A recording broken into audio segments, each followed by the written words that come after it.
Class 11 के under बंडर्स, कैसे हो आप लोग। मैं विनायक दुबे और कैटलिस्ट भैया। एंड आज एक इंपॉर्टेंट टॉपिक में डिस्कशन करने वाले हैं जिससे बहुत कम लोग डिस्कस करते हैं, बट ये इंपॉर्टेंट था तो आई थॉट कि I should come here and talk to you with honesty and एक प्योरिटी के साथ। टॉपिक है कि importance of college of class 11 and 12 में कितना इंपॉर्टेंस है कॉलेज का। तो देखो मेरी बात मानोगे तो इंपॉर्टेंस ना के बराबर है। कारण क्या है, मैं जो पर्सनली फील करता था, मुझे ऐसा फील होता था कि मैं जितना बढ़िया कॉलेज में जाऊंगा, जितना ब्रांड कॉलेज में जाऊंगा 11th 12th के लिए, उतना मेरे लिए बढ़िया होगा, आगे काम आएगा। बट ये बेसिकली बिल्कुल एक अलग माइंडसेट है, रॉन्ग माइंडसेट कह सकते थे। बिकॉज आप जो क्लास 11th एंड 12th है वो किसी टॉप कॉलेज से करो या फिर एवरेज कॉलेज से करो, जो आपका जो 12th का जो मार्कशीट आएगा ना, 12th का जो आपका मार्कशीट आएगा उस पर कॉलेज का जो नाम है वो लिख के नहीं आने वाला। उससे बस Maharashtra state board of secondary and higher secondary education लिख के आएगा, क्लास और कॉलेज का नाम लिख के नहीं आने वाला कि आपने क्लास 12th 11th कौन से कॉलेज से किया था, कितना बड़ा कॉलेज है, कितना मीडियोकर कॉलेज है, कोई इससे फर्क नहीं पड़ता। तो मेरा माइंडसेट, मुझे इसका आइडिया बिल्कुल नहीं था। वो मुझे कुछ जो सीनियर्स हैं, भैया दीदी, उनसे बात किया, उनसे पता चला, फिर कुछ और से टीचर्स, उनसे पता चला कि भाई ऐसा बिल्कुल नहीं होता। 11th 12th आपको इतना मैटर नहीं करता। अगर आप में से ऐसा बच्चा है जो कि बहुत फार लाइक ट्रैवलिंग करना चाहता है, ट्रैवलिंग ओरिएंटेड है एंड ऊपर से उसको लेना है साइंस, तो फिर क्या है ना, फिर आप बात होगा कि अगर टाइम बहुत जाएगा। अगर आप जैसे एग्जांपल में रहता हूँ, मैं रहता हूँ विरार में, एंड अगर मैं कोई कॉलेज रहता हूँ आपका बोरीवली के आगे या बोरीवली दहीसर बोरीवली आगे, या फिर ऐसे आगे कॉलेज लूँगा, तो मुझे ट्रेनिंग में टाइम जाएगा। बेसिकली मुझे फिर यहाँ से घर से जाओ कॉलेज, स्टेशन, स्टेशन से फिर कॉलेज, कॉलेज से फिर दोबारा स्टेशन, स्टेशन से दोबारा कॉलेज, ये सब करो डेली, एक दिन की बात नहीं, डेली। तो ट्रेनिंग में टाइम में बहुत जाएगा। अगर आप मान लो कि बहुत आगे जा रहे हो, मुंबई साइड चले जा रहे हो, तब तो भैया आपका बहुत टाइम चला जाएगा। तो आपको ना एक चीज़ ध्यान रखना है कि आपका ट्रेवलिंग का जो टाइम है ना वो आपको बचाना है, सेव करना है।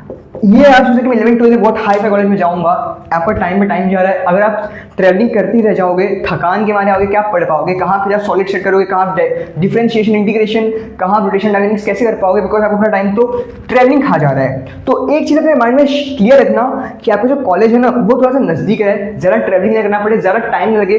11th 12th के बाद आप मजे कर सकते हो, 11th 12th के बाद आप एक्सप्लोर कर सकते हो, but as of now try करना कि आप कोई नियर बाय कॉलेज लेना। ऐसा नहीं कि बिल्कुल ही खराब हो, एक एवरेज फैसिलिटीज रहे उसमें, अच्छा बोर्ड ओरिएंटेड रहे, बस that's it we want for class 11th and 12th। Because आप में से बहुत सारे बच्चे हैं जो जेई, नीट, एमएससी, सीटी ऐसे कॉम्पिटिटिव एग्जाम का प्रिपरेशन कर रहे हैं, ऐसे बहुत सारे बच्चे जो इंटीग्रेटेड डमी भी करवा लिए होंगे। तो इसलिए ट्राई करना कि आपको सबसे पहले कॉलेज नजदीक लेना।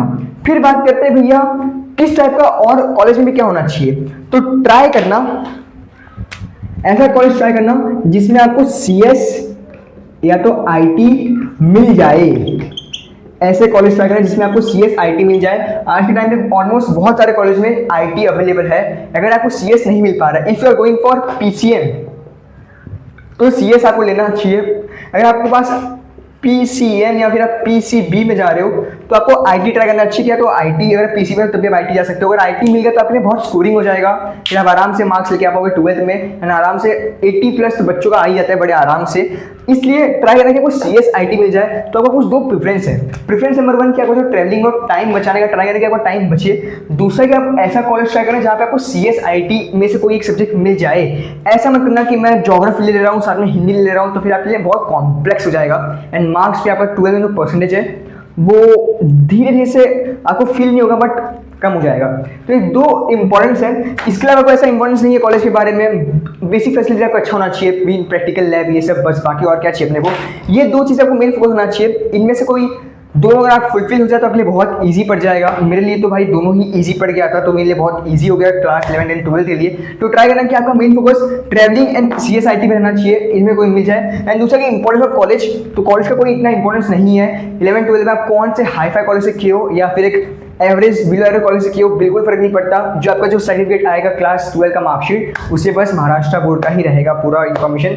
कॉलेज बिल्कुल मैटर नहीं करता उस पॉइंट ऑफ व्यू से। हाँ, if you are going for engineering, medical, इस फील्ड के लिए आपको कॉलेज मैटर करता है, नो डाउट। बट 11 12 के लिए कॉमन है। पूरे महाराष्ट्र बोर्ड में इंग्लिश मीडियम का टेक्स्ट बुक सेम रहेगा, physics, chemistry, maths and biology का। Be you are doing for top college from average college, text book change नहीं होने वाला, समझ रहे हो। तो इसलिए ट्राई करना कि आपको एक नज़दीक सा कॉलेज मिल जाए, अच्छा सा जो ट्रेवलिंग आपका टाइम बचाए, एंड CSIT में से कोई आपको सब्जेक्ट मिल जाए, ताकि अगर आपका ट्रेवलिंग का टाइम बचेगा तो वो टाइम आप 11-12 के जो चैप्टर्स है उस पर लगा सकते हो, समझ रहे हो ना मेरी बात। तो ये मेरी बात याद रखना। That's it. आई होप आपको हेल्प मिला होगा, एक आइडिया क्लैरिटी मिला होगा। अगर आप लोग अभी तक एडमिशन नहीं हुआ है तो make sure to keep it mind, अगर एडमिशन हो गया तब तो वेल एंड गुड, कोई बात नहीं। अगर आपका बहुत दूर भी गया तो कोई बात नहीं, कवर कर लोगे यार। That's it. तब तक tata bye bye. 15 epoxy pentane.